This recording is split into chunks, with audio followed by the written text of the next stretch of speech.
Welcome back to the Daily Dribble podcast, guys. As always, I'm your host, Nick Zammit, here recording on the 16th of October in a slightly different format today.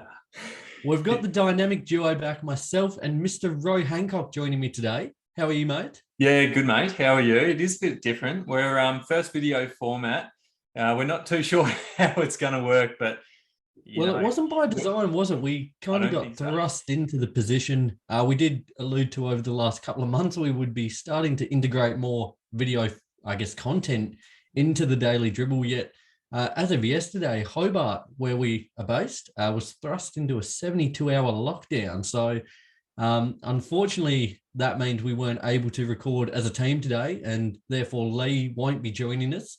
But Ro, how are you feeling? Do you reckon you and I can hold down the fort once again? Oh, look, Nick, I'm still glad that I get to see your face on my Saturday afternoon. It makes my day. So, very glad that we get to still do the podcast. And there's a lot going on in the lead up to this start of the season. So, big Just episode. Quickly, before we get into it, I think you should really relish this moment. Yeah, why is that? Because this is the first and probably only time you're going to have a better skin tone than I am. You're looking a bit, I don't know, a bit blue. I'm not quite sure what's going on with the camera, but I invested in a new one. It was only probably a couple of weeks ago, and it was meant to be, top tier quality. And yet the bluish tinge I've got going on is, well, you said just before we came on air, Ro, that it was reminiscent of Jack in the Titanic before he went under. Yeah, one of the Titanic casualties. Excellent. Well, okay, I think we shouldn't. Yeah, one of the casualties. Who knows? We are, trying to loosen up. We're in lockdown, so there's nothing else to do rather than have a cider. So, I could be a casualty in the next hour or two. Also, before we get into it, guys, a big thank you to everyone who joined our fantasy draft. By the time we get this episode up, we'll be pretty well just underway with that draft. So once again, we're certainly looking forward to that. And a big thank you to everyone who joined. It's going to be a whole lot of fun, I reckon. You keen for the draft, Ro? Yeah, look, I just fell short last year. Just fell short to our co-host Lee. Yes. But I think I can bounce back this year. I'm out for redemption, and I don't think Lee can go back to back. He's very confident, not here to defend himself, which is exactly what I'm after. So I think I might be within a shot for the big prize next year. Well, beautiful. I'm looking forward. As a time of recording, we've got just under an hour and a half till draft night. So energy is electric. But before that, we do, as Ro mentioned, have a big episode in store. We've got our NBA awards predictions. So we'll recap, MVP, most improved, rookie of the year, sixth man of the year, all of those great awards that we love debating so much.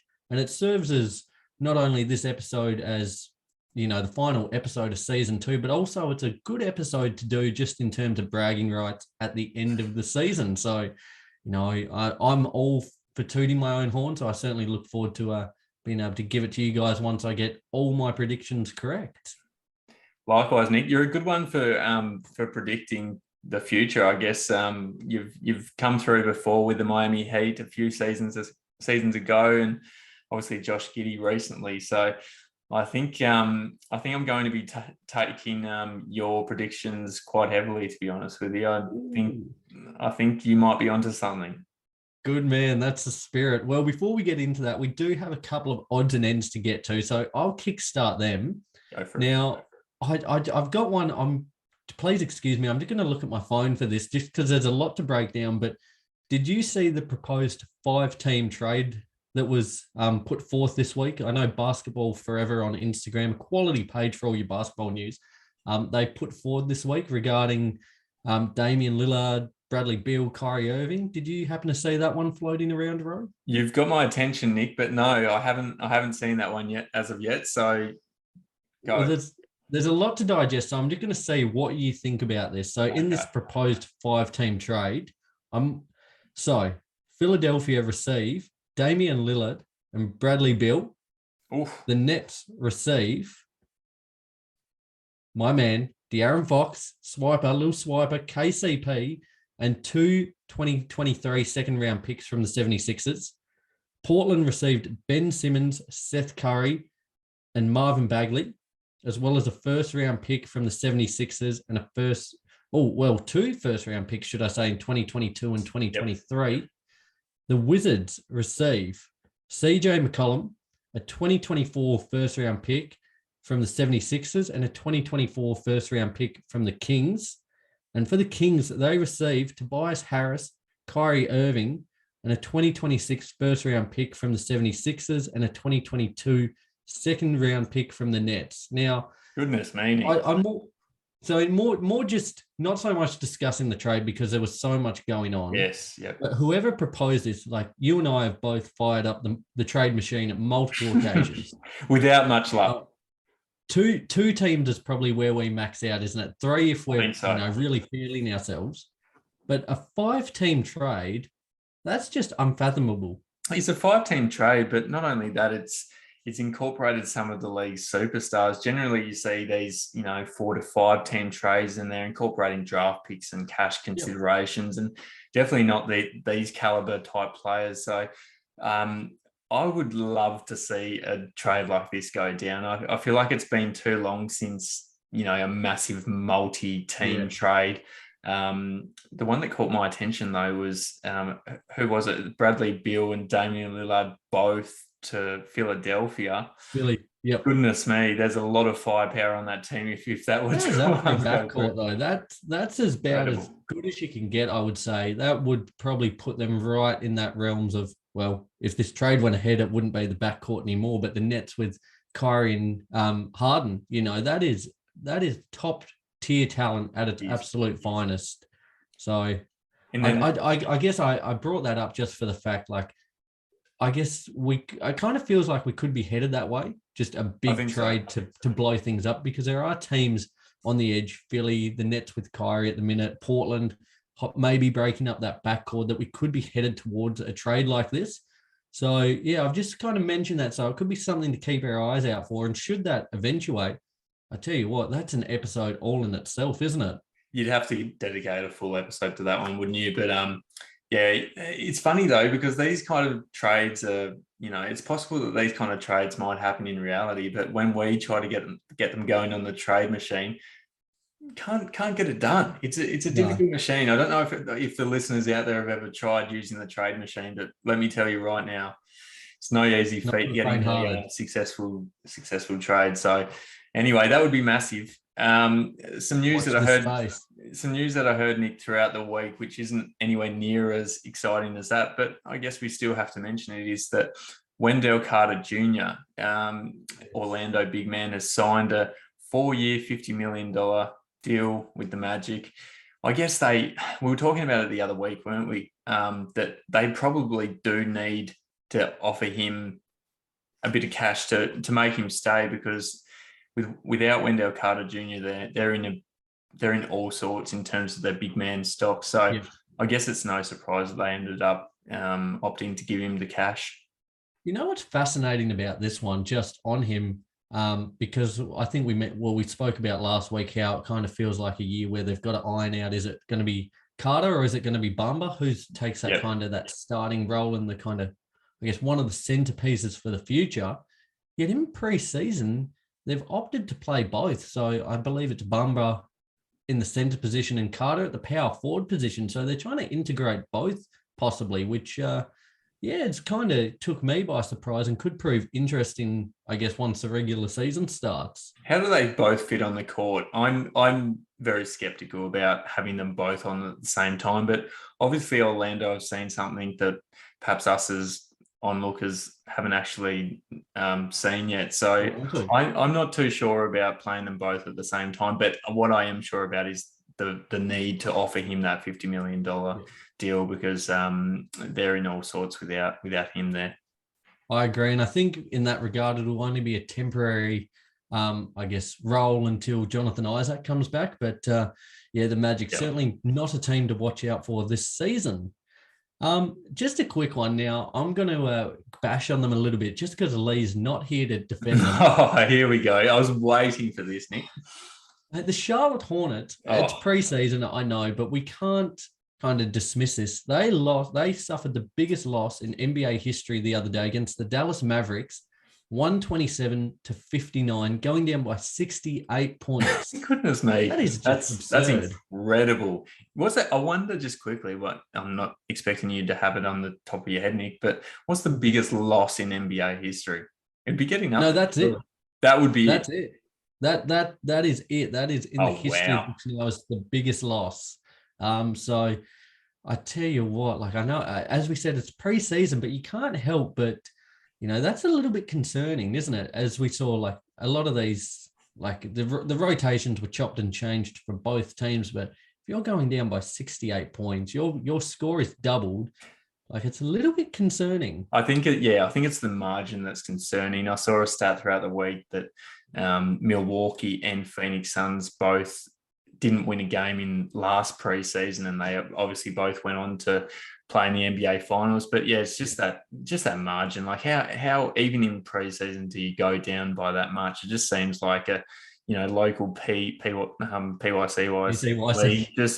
PY going down going down against an NBA team. It's just ridiculous, the scenes that happen there. But yeah, I'm glad Lee's not here because I think he'd be defending the Hornets to the nth degree, which I guess you have to do as a supporter.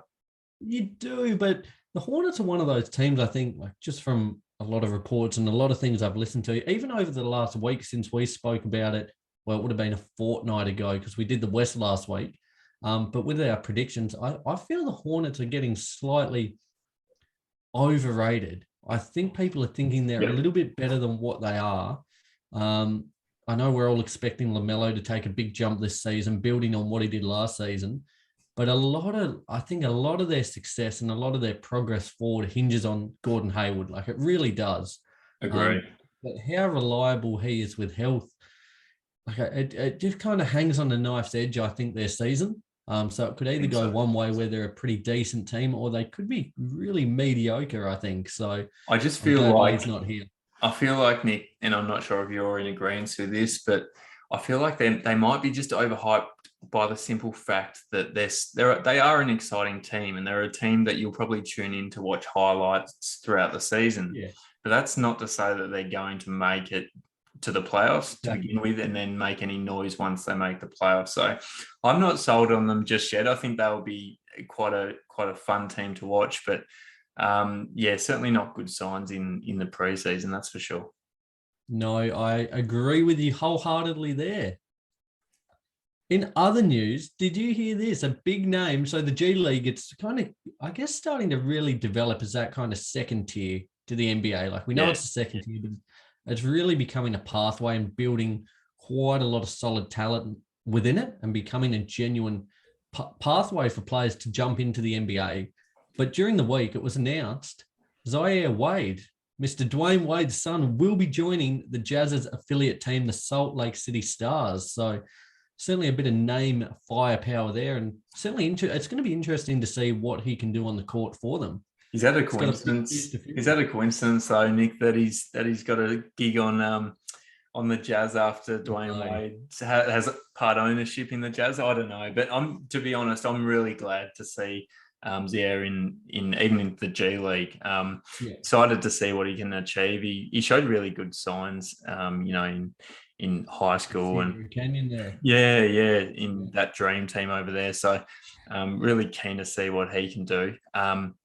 It's good for the G League as well, though, isn't it? Because with the Ignite team that's coming along and, the money that's been thrown around and the actual pathway that it is that I just spoke about, it really is overtaking college probably as that preferred option almost. Like these top, I guess prospects are going to be looking more and more to go in that route as opposed to college. So I guess it'd be concerning for the NCAA, but it's good for the players. They're getting exposure, more money as well. So yeah, it's really become quite a competitor to that college route. Do you reckon, Nick, just a quick one off the top, do you reckon if you were over in the States and you were 6'8" and you had a bit of basketball ability, do you reckon you would be heading to college to make your way into the NBA, or do you reckon you'd be going through the G League route if you had the opportunity? To be honest, it is a good question, and I guess it really is pretty situational. Just if you're, I guess, highly regarded and quite a good player, I would be going the G League route. If you're someone who's potentially, you're in with a sniff of the NBA, or you're, on the fringes, you've got a chance to make it, you would be probably more so looking at that college route, just to, if things fall through, have that education behind you. So I think we'll start to see a bit of a separation between quality between the two options. I think with that top tier talent going the G League route. What would you think, bro?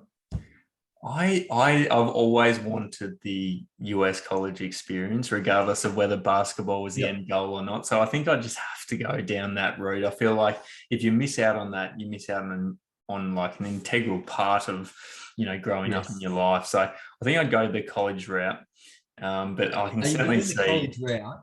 So I guess just on that, you're not going the college route because of the education side, are you? You're going for the frat parties, the just the whole experience, aren't you? I think it'd be silly not to experience that. In saying that, I think you've almost got a bit more financial guarantee when you go through the G League, don't you? Now, the money side of things and the endorsement side of things is a bit more attractive. So, I probably shouldn't. Money from year one, isn't it? Like, $500,000, I think, is what a couple of these players from that Ignite team have been. It's ridiculous. Receiving at 18 years old. It's just phenomenal. Oh, it is. It is, Nick.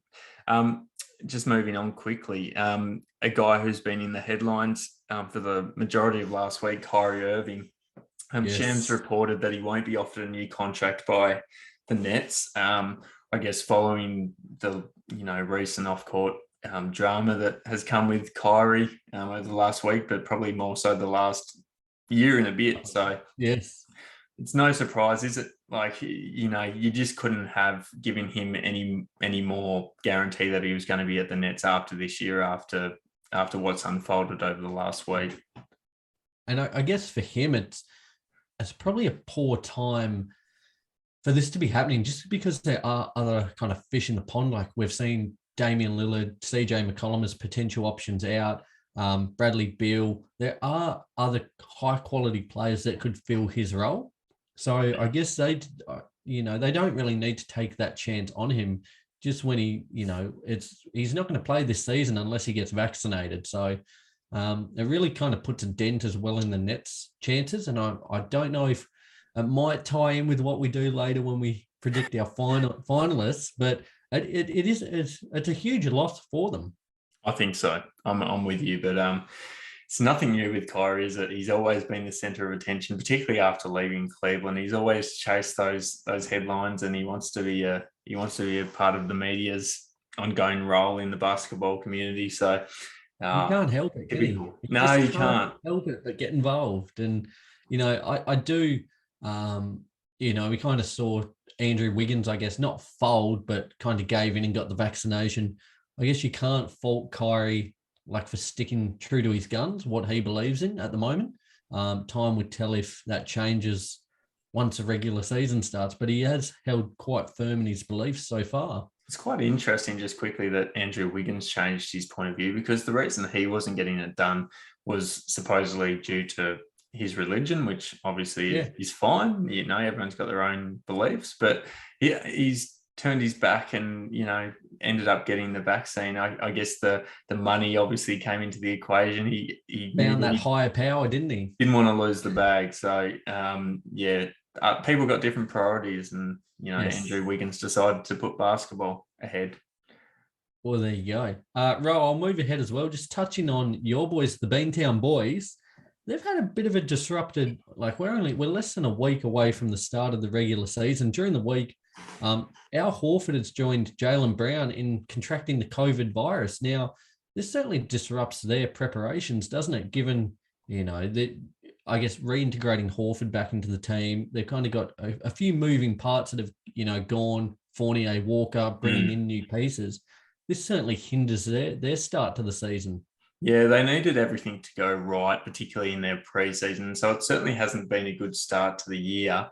In saying that, I'm sure we'll get it together eventually. I'm glad it's happening in the preseason as opposed to, throughout the course of the regular season or the playoffs. But also Marcus Smart, I believe, throughout the week had a club imposed suspension as well. So there's a few key guys who, have had an interrupted pre-seasons, which isn't ideal, obviously, but I still got faith that we can at least make the playoffs. So I'm really keen to see what happens, as the season That's a progresses. must. It is. That is it a is, must. The undoubtedly. playoffs at an absolute minimum for the talent that this team has. The playoffs is a minimum. And they're such a funny team because, some teams their ceiling and their floors quite close. For the Celtics, they could potentially wind up as a 3 or a 4 seed, or there is a world in which you could see them potentially in that play-in 9 to 10 range. Like their range is quite severe, I think. They're probably one of the more unpredictable teams, aren't they? Because a couple of years ago, you would have put them down as a top 4 finish quite easily. Yeah. But last year was quite disappointing. I know injuries played a little part of that, particularly with Jalen Brown, who's a massive contributor to the team. But you're just not quite sure where they're going to end up. As you said, they could be anywhere from 4 to playing for a play-in spot, which wouldn't be ideal for the Celtics, and not where they picture themselves at with the personnel that they have at the moment. I agree. So it's something to watch out for there. I'm certainly interested to see how their season plays out. Ro, did you have anything else you would like to get off your chest for odds and ends? I don't think so, Nick. What about yourself? No, that's got me pretty well sorted. I'm looking forward to moving ahead to our awards predictions. As we said, we love doing this. We've done it the last couple of seasons, and it serves as a point for debate. It serves as a point for bragging rights at the end of the season.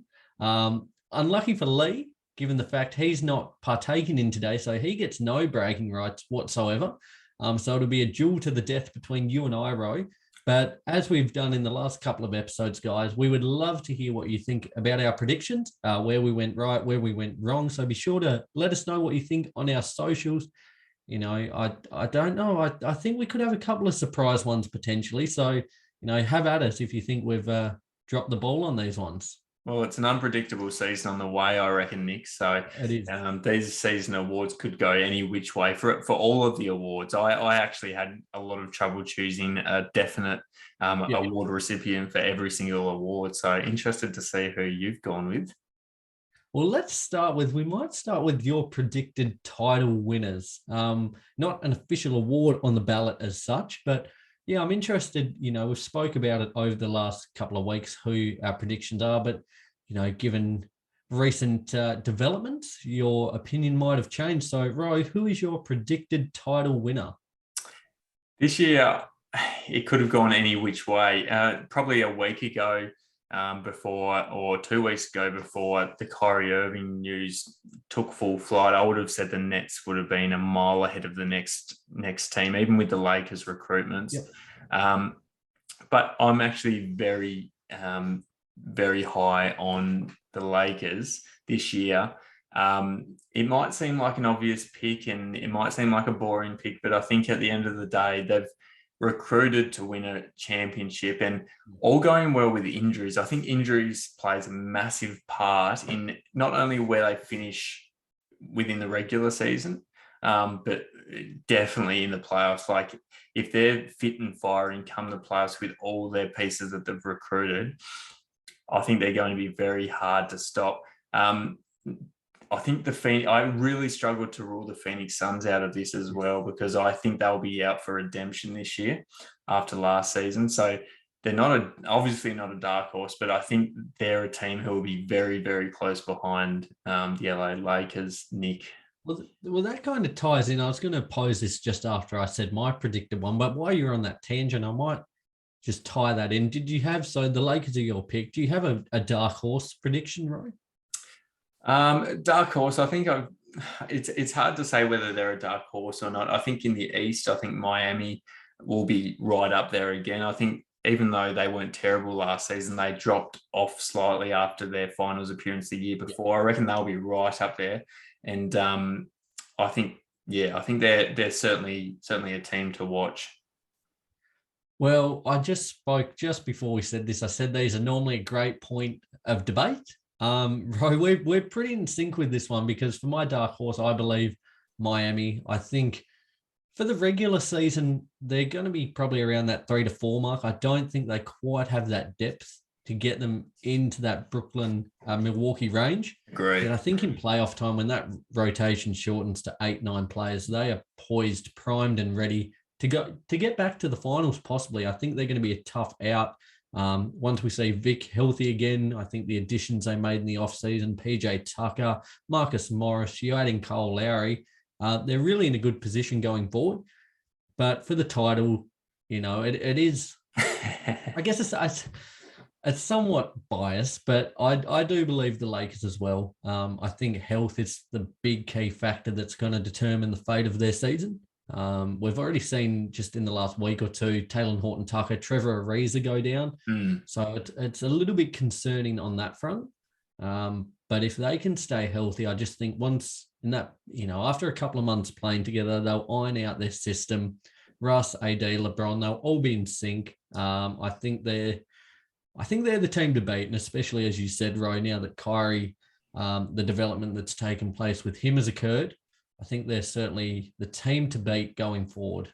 I think so. And look, Nic, you'd be forgiven for making the selection going with your heart, but I know how much bragging rights means to you, and I know you wouldn't just put it out there if you didn't think you were actually going to come through with the goods. So, look, I think you're going with Lakers with your heart and your head, and for good reason, because I think come the pointy end of the season when everything's on the line, if they're healthy, I think they're the team to beat as well. Beautiful. Well, we'll move ahead, Ro, to the MVP. So, who have you got for this one?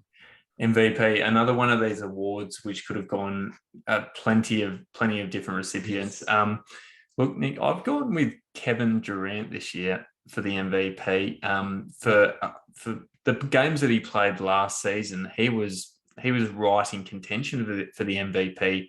The unfortunate thing, I guess, for Kevin Durant was that he only played 35 games, and he suffered an Achilles injury, and it put him out for a fair while, which was unfortunate for his chance of winning the MVP. But I think this year, again, if he can stay healthy, goodness me, he looked the most dominant player in the league at times last season. And I can see it definitely happening again. I think the Nets will finish in a really good position. And it's hard to see them not being one or two, isn't it? Like you can't really see a world in which they're not one of the first two seeds. Near impossible, I reckon, Nic, to see them outside that top two seed. Even with Kyrie going down, their team overall is incredible. They've got absolute top-end talent, depth, role players. They've got everything you can ask for. I guess a little stat that I thought I'd bring up with you, Nic, and this one I was blown away by. So I think the Nets will finish in a top two position, but a little stat that I saw throughout the week was that, actually, I'll ask you first up. Who do you think the last two MVPs were that finished in a team that finished outside the top four? So it would have been Russ. You've got one. So that was in the 2016-17 season. Okay, so pretty recent. Who do you reckon, this is probably the craziest bit, who do you reckon the last player who won the MVP outside a team who finished outside the top four was? Oh, I do love trivia, Ro. I give you big points for this. I'm all for it. I'll tell you, Nic. I'll tell you, because you could be going back a few years before your inception, and that was Moses Malone for the Houston Rockets. That was in 1981-82. They finished sixth that year. He averaged 31 and 14, and obviously in the year that Russ won it, he averaged a triple-double and was absolutely incredible for the OKC Thunder. So what that tells me is that the player who wins the MVP this year, very, very good chance their team has to finish inside the top four. There was a few players revolving around my mind, but I couldn't quite put their team inside the top four. So I think it's going to be a player for a team who performs well throughout the regular season. Oh, I love it. And I love that you've given that bit of trivia. And I'm so glad you went first, because I've picked a player that is going to become the third player. Here we go. Along with Russ, to do it from outside the top four. Now, Giannis and KD were both going through my head. Giannis, I think, will just incredible yesterday, or was it today? Yesterday, his 3-point stroke as well has developed. His mid-range game, he's really becoming a lot more of a well-rounded player. Hot off winning the title, hot off a Finals MVP. I just think it'll be hard again, we've seen it's not always the best player who wins it. There is the narrative involved. There is certain other factors involved. So I can't see him getting it. KD was close to getting it for me. He's got the narrative. He does. But a player I've gone for now, he's going to have, he was in contention last year. He had the weight of the world on his shoulders, and likewise he will this season until his running mate comes back. But even so, it'll take him a little bit of time to get reintegrated. Nothing but net, baby. Steph Curry is my predicted MVP winner. I think he's going to be putting up, 30 plus points a game. His rebounding numbers have gone up as well, which helps in terms of, a box score perspective. His facilitating as well. I just think he's going to, because for them, they've probably got the next year to 1 or 2, maybe 3, if they can really stretch it, years to really go for a title with this kind of core. So I think he's going to commit everything to getting there. And he's going to really be heavily relied upon until Clay gets back and gets fit again to carry the bulk of this offense. So I think they'll fall outside the top 4, the Warriors, but I think Curry will put up massive numbers and be pretty much the reason that they're in playoffs and in contention. So I've gone with Steph Curry. I love that pick. And let me just say that Steph Curry, along with KD, was right up there. He could have been my equal first, but I think just due to that stat that I brought up earlier, it sort of separated the two. But you're right. Steph Curry, he's in prime position to contend again for another MVP, even if they don't finish inside the top 4.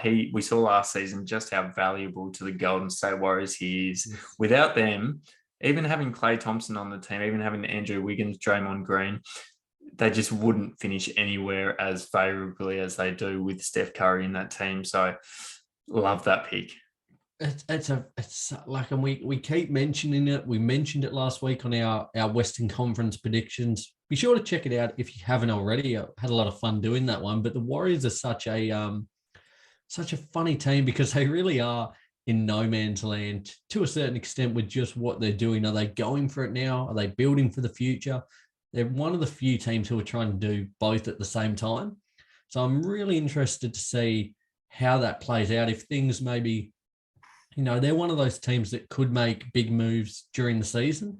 If they think they're in with a legitimate crack to go for it, Wiseman, Moody, Kuminga, they could all be potential trade candidates to lure in that third big piece, alongside Clay and Steph, and supplementing Wiggins and Draymond Green. So certainly a fun team to watch out for there. I think so. How about the Defensive Player of the Year this season, Nick? Again, a few very notable names who will be up there. Who have you gone with to take out the DPOY? Oh, I've jotted down 2 names, and I've got a winner, but I've got one to watch out for, and I think you'll be quite on board with this, Row. But my winner is Giannis. I just think he's not going to win MVP, but he's going to be that dominant that he's going to pick up an award. His ability to cover, 1 through 5 essentially, because he's really mobile, but his size enables him to cover the big men at the rim.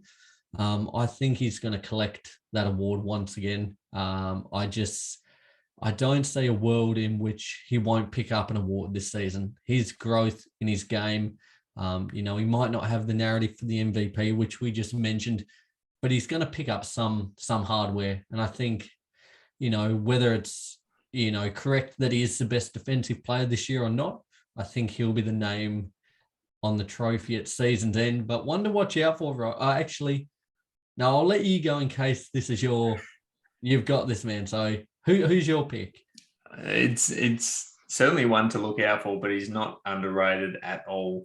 I think after last season, I was looking at picking Rudy Gobert last season, and just for the simple fact that he'd won it in the past, I ruled it out. And what did he do? He went ahead and won the Defensive Player of the Year. I refuse not to pick Rudy Gobert as my Defensive Player of the Year this season. And it seems like a pick which is sort of quite obvious given the fact that he's won it multiple times over the last few seasons. But look, Nick, I just think he's going to go down when it's all said and done as one of the most valuable defensive players for his team.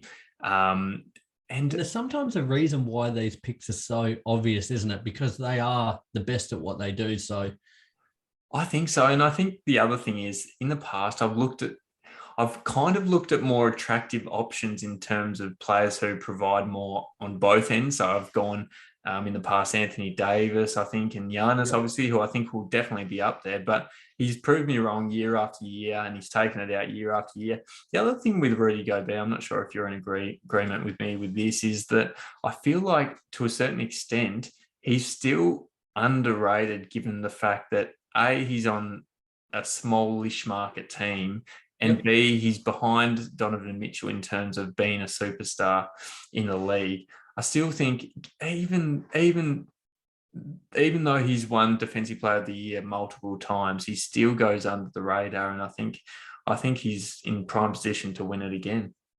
I 100% agree. I really do think he's underrated. Like, he doesn't, he's not putting up the massive points. He's not, he does the 1%ers really well. He does. And like every team needs a backbone like that. So I'm in 100% agreement. Well, actually, there was two names I was toing and throwing between. AD was one because I think with the loss of KCP, Caruso, there's going to be a big slack to pick up on the defensive end for the Lakers. I think if they play AD at center more so, which I'm hoping for, he'll be really able to kind of get not only the blocks and the steals and whatever shows up on the box score, but he'll kind of anchor that defense.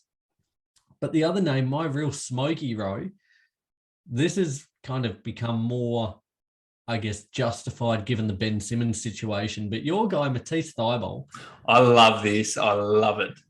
He has real potential just because he's going to see a real uptick in stats across the board. Like if he's, starting, or his minutes are going to, take an uptake drastically. He's got all the makings as well. Another player who is really proficient on the perimeter, but as well capable interior as well. And just his ability is just untapped, I think, for this team. He can be a real player to watch out for in the league as a whole, I think. It's just what we saw him do in the Olympics. A name to watch out for. And as you said, like you've spoken so highly of him, Rowe, I reckon the sky's the limit for him. I love this. Yep, I'm agreeing with you, Nick. I think I said a few weeks ago, I believe, that even when Ben Simmons, we don't know if Ben Simmons is going to come back to the 76ers and actually play games, but regardless of if he does or not, I think Matisse Thybulle has a huge part to play in how the 76ers go this year. I think on the defensive end, he's already shown really good glimpses. Probably want to see a bit more from him offensively, but with increased responsibility and minutes, and I think he's in prime position to take out this award, but on the defensive end, given what we've seen already from him. Well, Ro, we might tie that in with our next award, the most improved player, one which he could, if he doesn't pick up DPOY, this could have his name on it too. Most improved. Yeah, absolutely. Who have you gone with? I've gone for. Sorry, what was that? I said, who have you gone with for the most improved? I've gone for comes from a team that made the conference finals last year. He's kind of, I don't think, reached his full potential yet. He's got the ability as a big to shoot, got the ability to get inside. I think can play make, and I think he can be the perfect complementary piece to the star on the team in Trae Young. I think Johnny Collins. He's my pick for most improved player. I think he does have star potential. I think for certain factors, he hasn't reached it as of yet. On a big contract, though, and I think this is the year that he can deliver. I think the Hawks as well. I'm not going to pencil them in for a conference finals again by any stretch of the imagination. But I think they're in a really good position just with their core and the depth that they have. And I think Collins is ready to take the next step. He's been one of those guys, hasn't he, over the last few years, who probably has been on the verge of taking that next step. So I can definitely see a world in which Johnny Collins takes the next step in his quest to, I guess, superstardom. Who do we have? A guy who I've gone with is in a similar boat. He's been on the verge of taking that next step for a few years now, but I think with increased responsibility. I think he's in prime position to take the next step. I've gone with DeJounte Murray from the San Antonio Spurs.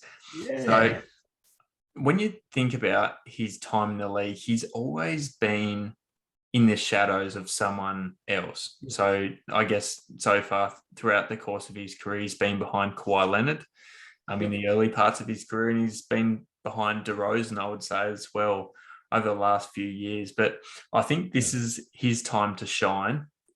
He will be leading this team. Last year, he averaged 15, 7, and 5, which just goes to show that he's an all-round player. Like, he can do a bit of everything. But what I'd love to see him do, and what I think would do his chances of a most improved player, a world of good, is improving his production scoring-wise.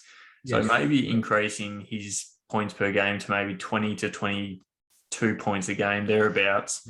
I think he's definitely a guy who could evolve to a star of the league. I wouldn't call him a star at the moment. I think he's a really solid player, particularly defensively, who can potentially take the next step. So I'm really high on DeJounte Murray with increased responsibility, and he might not be a guy who many people are thinking about for most improved, but I don't see a world in which he doesn't improve significantly.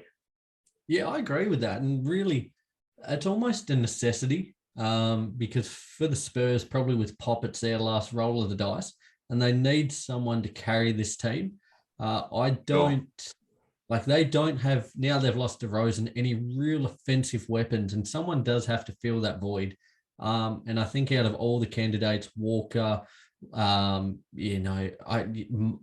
can't even think who else they've got because they're just kind of a mediocre team, but they do need someone to step up. And I think I'm 100% in agreement that Murray can do that. I think last year he was phenomenal as a two-way player. But likewise, I would like to see him step up on that offensive end, and I think he will have to average around 20 points, and it is certainly feasible. So I think I really want one that we can disagree on, Ro, but I'm in 100% agreement with that.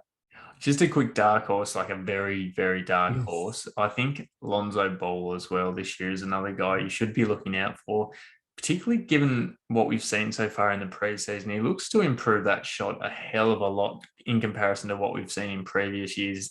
In previous years, I was almost to the point where I thought his shot was gone almost. Like I thought he was just going to, I think we mentioned the other week that I thought he was going to be like a Rondo who maybe averaged around 10 to 12 points, but then averaged, 8 to 10 assists throughout the course of his career. But I don't know, his scoring production is looking like very much improved so far throughout the course of the preseason. He's adding the three ball to his game a bit more. And I definitely think with the Bulls' improved record as well, I think he's another guy who's going to take the next step.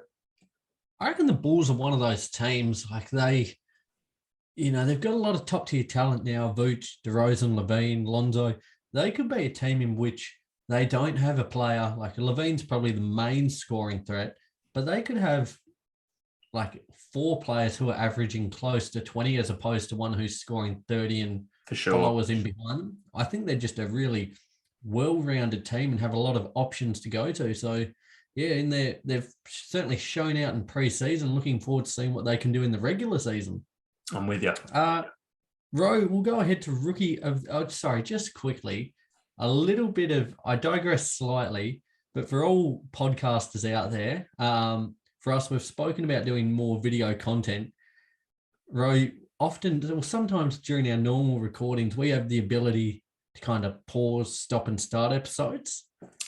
Yes. I will just say on the bathroom front, now that we're doing video and we're going to be doing more video content, it's a lot harder to kind of manage our, the bathroom situation, isn't it? Look, Nick, you can just sweep it under the carpet usually, but particularly after a few cheeky ones, it becomes quite difficult. But look, we're true professionals, I would have thought. So we'll keep soldiering on. Let's move ahead to the Rookie of the Year. Who's your pick for this one? I said it a few weeks ago, I think, and I'll stick to it. I think Jalen Greene is my Rookie of the Year this year. I think he's a guy who's certainly out to prove himself this season.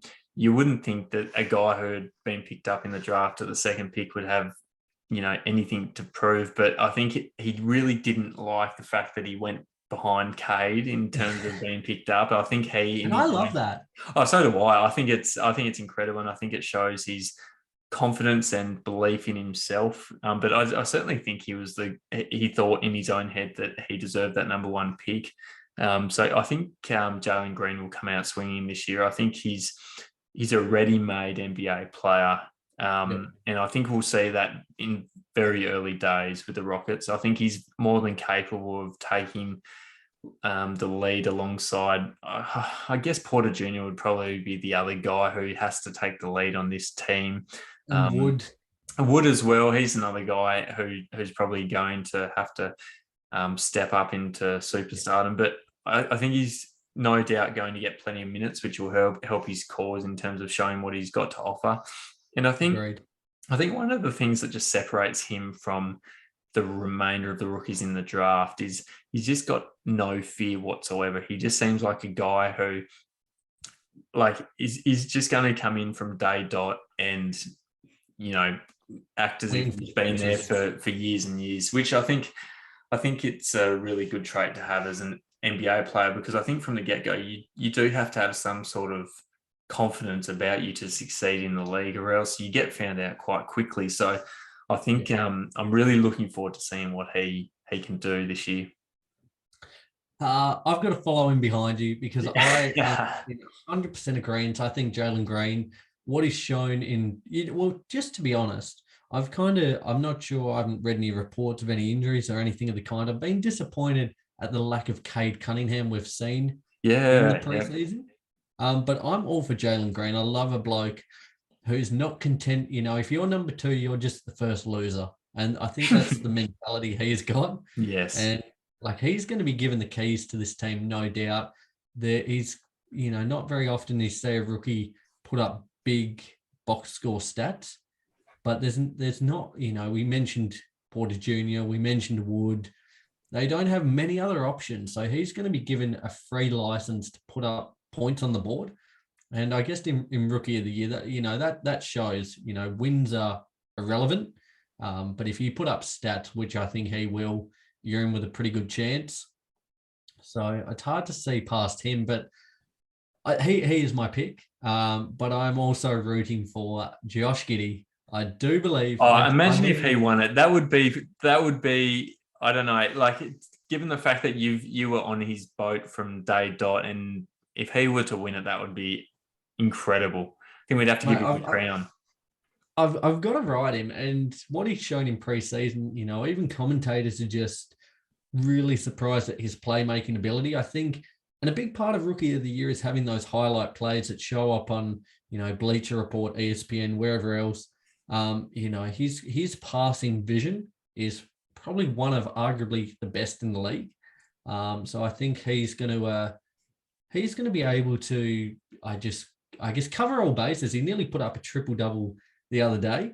So I think he's certainly going to be, up in the running. So I'm going to ride that horse all the way home. My pick is Jalen Greene, but my heart's saying Josh. That's it. Oh, I love it. As we mentioned, the power of technology does enable us to pause the recording. So we have just relieved ourselves for a little bathroom break. So anyone watching via video, you may have noticed a slight drop out there, but we are back. I guess empty bladders, fit and firing, ready to go once again with our last two awards. We might go to the Coach of the Year. Row, do you want to take this one away? Yeah, Coach of the Year. I've gone with Monty Williams, and look, I think last year he was quite stiff not to take it out in the end. And if it wasn't for Tommy Thibodeau and the Knicks resurgence, I think he would have been in prime position to win that award, just given the fact that the Suns improved so drastically. And I know a big part of that was behind Chris Paul, but I think another big part of that was behind the coach, Monty Williams. And I think this year, the narrative sort of makes sense as well. I think he's only just missed out last year, and quite simply, I'm expecting the Phoenix Suns to finish first seed in the West. Even though I think the Lakers will ultimately take out the title, I think Mm-hmm. Phoenix in the regular season, they'll be out for revenge. And I think Monty Williams will be a big part behind leading that. And what I really loved to see, and I'm assuming you were the same, Nick, but particularly in the finals last year, was seeing the rapport that Monty Williams had with his players. Like, I don't feel like we got as much of an insight into his rapport with his players throughout the regular season as we did more so in the playoffs and the finals. So I think he's just a very, popular man, in that Phoenix Suns organization. And I think he's going to be a big reason if they make it far in the playoffs next year, as to why they get there in the first place. Yeah, well, 100%. Well, 100%. I've got to say it again because, I guess myself playing sports throughout my whole life, I 100% agree with if you have a coach that you can relate with, that's likable, that you can connect with, it makes such a difference. And Monty Williams, I think, just conducted himself to the highest order during the playoffs last season. So I would not be surprised to see him take it out. I've gone a different route, though. I've gone with Billy Donovan of the Bulls. Oh, I love this. I love it. I think for the Bulls, they're going to be one of those teams that are going to take a bit of a surge. I think it's hard to not see them, climbing up the rankings quite drastically. Should they make the playoffs, which I anticipate they will, who knows how deep they'll go. But regardless of that, I think just having the Bulls back as a relevant team again will be huge. And I think just for Donovan, the big, story around him will be how he juggles, all these new egos, all these new personalities, and finding a system that caters to everyone. I see him taking it out, but I think there's quite a few coaches who will be in the running. It's sort of similar to last year a bit, isn't it, with Billy Donovan, in terms of the Knicks were sort of down towards the bottom of the standings, exactly. And then they've made the resurgence. And obviously he stands out as the guy this year in this upcoming season, Billy Donovan, to lead his team to a playoff berth. And I think it makes complete sense that Billy Donovan will be in the running to take that award out this year, particularly if they do finish maybe in a top 4 to 5 seed. I think he'd have to be strongly considered, wouldn't he? So I actually imagine Apex, if they reach 4 or 5, he will be going off his absolute trolley, mate. We certainly hope that for your Bulls. We're looking forward to seeing you in our draft shortly. But yeah, that would be huge for you and the Bulls, so the Windy City. I think Chicago fans have got plenty to look forward to this year, Nick. Absolutely. We've got one award to go, the 6th man of the year. I've got 2 names written down. Now, one I want for this to happen. I'm going to go with, I'm going to say that name first. This isn't my pick, but D'Angelo Russell on the Timberwolves. Been high on D'Lo, Nick. Go as I hope they should, and they play him as a 6th man. I think he is just the ultimate 6th man. As we said last week, he's essentially a supercharged Jordan Clarkson with better ball handling, better playmaking. So if they actually put him in that role, I think they're going to be better as a team, and I think it's going to make him better as a player. I think it's kind of like that analogy you want, like being the small fish in the big pond or being the big fish in the small pond. Yep. He has that chance to be a really, really big fish, should I say? Big pig, did you say? Big fish. I'm a bit pissed. Bit pissed. So he absolutely, if they play him in that role, I think he can just flourish. But I'll give my actual pick. A guy I mentioned a fortnight ago a week ago, should I say, who I'm very high on, probably the most underrated signing of the offseason. I really think Larry Nance Jr. in that role for the Portland Trailblazers, he's my pick. He's not going to score at the same output as a Jordan Clarkson or someone of the kind, but I just think on both ends of the floor, they had the 29th ranked defense last season, the Portland Trailblazers. I think we'll see a dramatic uptick in their ranking on that end. And I just think he'll be able to kind of flourish on both ends of the floor. He's not going to put up 20 points a game, but he'll do a job on the offensive end. But I think we'll see a notable increase in the team as a whole on both ends of the floor. So a bit of a wild card pick, but I'm going Larry Nance, and I'm looking forward to hopefully having bragging rights on this one because it is a bit of an out there pick.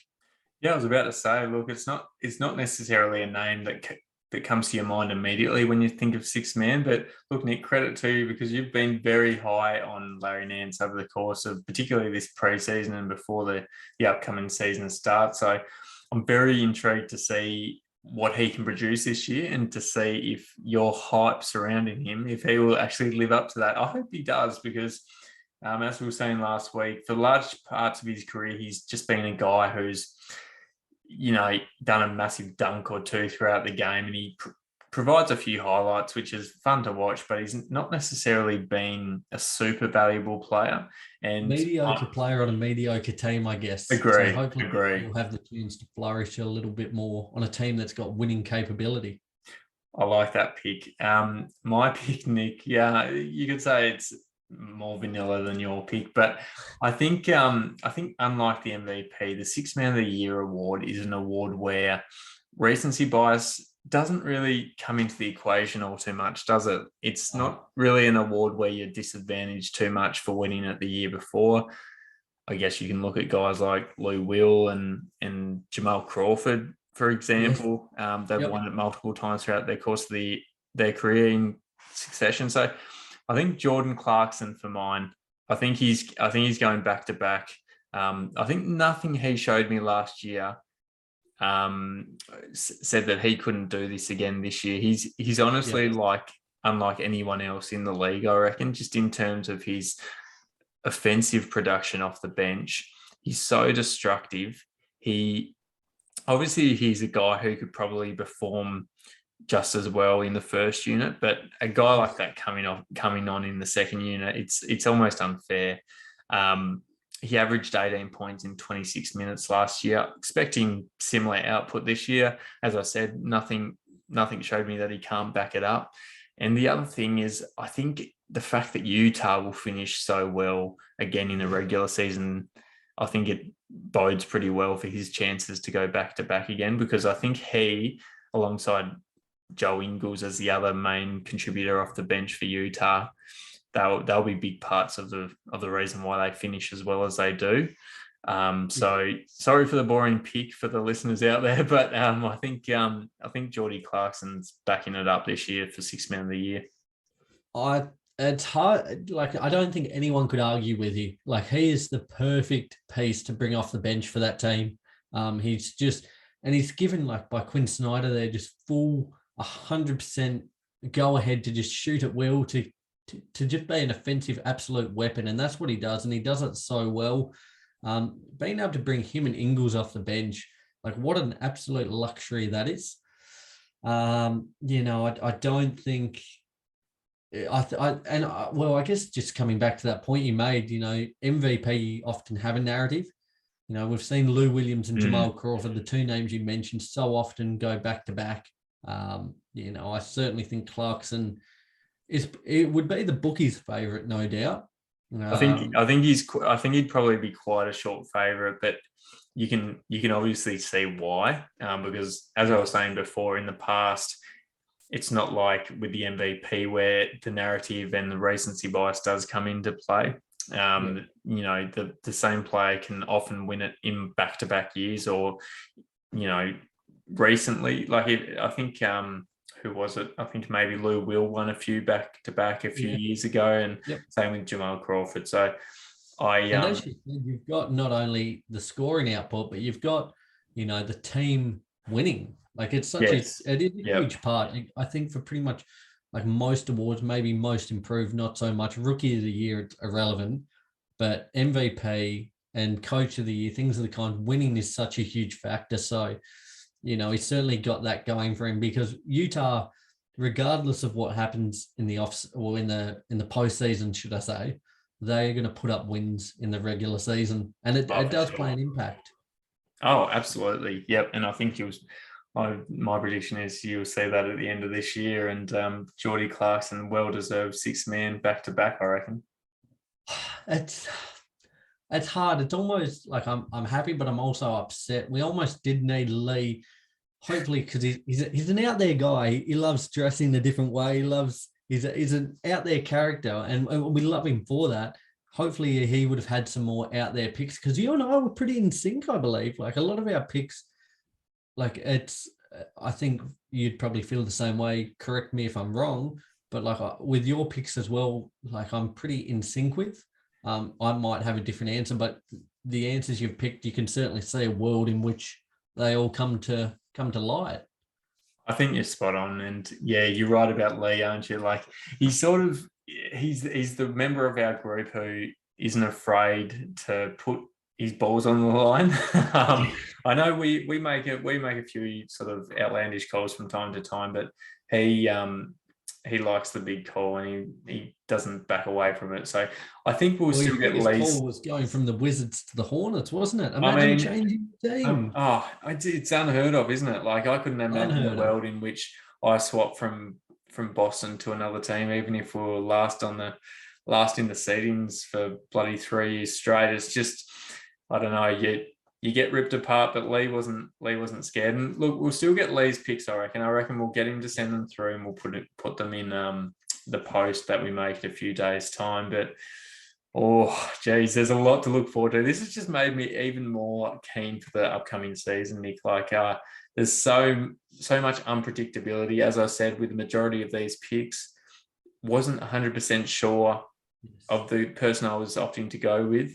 And it's sort of the same with who's going to perform well throughout the regular season this year. Could go anyway. How many candidates for all these awards though, wasn't there? Like MVP, you can see a world in which KD, Curry, Harden, Giannis, everyone else, LeBron, a late push, but like Rookie of the Year, Suggs, Barnes, maybe.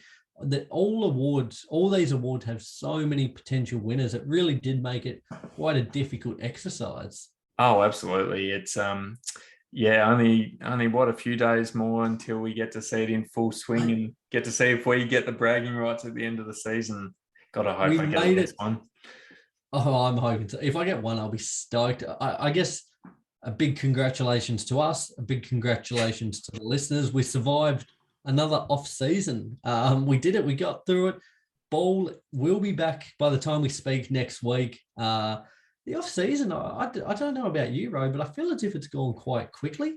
It has. It has for sure. Look, Nick, it always does, I think. Like, yes. I know the season before last, it was even quicker because of the quick turnaround and the COVID situation. But God, even this year, it's flown around, and it's a really good thing for us, isn't it? Though, because we thrive on the ball happening on a daily basis. So very keen for it. Love content. It's what survives us. Screen time on the old phone here. It's kind of Apple sends you the reminders at how you're going each week. It's kind of going down, down, down. It's about to get just spike upwards like that, vertical. Yep. I'm with you. Yep. It's very, very exciting. But look, Nick, 20 minutes. Just quickly. Yep. Sorry. You know what will be interesting? I just want to mention this because you and I, we've both got partners. We've weathered the storm the last couple of years since we started the podcast. Yes. This year sees all three members with partners. So it'll be interesting to see Lee, because he's no doubt going to be glued to the old dog and bone. I think so. He goes weathering the storm of, being engaged in the relationship, but also paying attention to 10 games on any given day. Look, you gotta have your priorities straight, and that's why I'll be keeping an eye on my fantasy league very closely. It's I'll tell you what, time to start hammer and nail out in the doghouse. Time to start building it outside, I reckon, in that new house of yours, mate. I think so. But I'll tell you what, speaking of the drafts, 18 minutes away, Nick, I reckon we might need to wind it up. I think we will, guys. We can't thank you enough for all your continued support, sticking with us while there's been no ball on. We certainly appreciate it. As we said, this is the culmination of season 2. Ro, well done, mate. We've got through it. Season 2 in the books. Next week, we'll see season 3 kicking off. As we said, we're going to have a lot more video content. And as we're hoping our lockdown here in Hobart's meant to end on Monday night. all things going to plan, we'll be back recording together next week. Season 3, it's going to be absolutely epic. A lot of big development, a lot of big things in the works that we're looking forward to. Can't wait. Oh, so keen, Nick. So keen. Very keen. Like, I was quite happy with how this video content episode actually went this week. So no hiccups, which we're quite pleased about. But yeah, video episodes from this point forward in season 3. We thought it's about time we upgrade and get into the 2021 state of mind. So looking forward to how the pod evolves for season 3. But it's been a good one. We'll be sure to next week give you a little update on who, I guess, got the initial bragging rights in their fantasy team. Yes. We're going to end this chat now because we're keen to get into it. 15 minutes time. Guys, be sure to subscribe wherever you listen to the show. Stay up to date with all of our socials for the latest news when it breaks. And we will talk to you as a trio hopefully next week. We will talk to you then. Love you. Bye.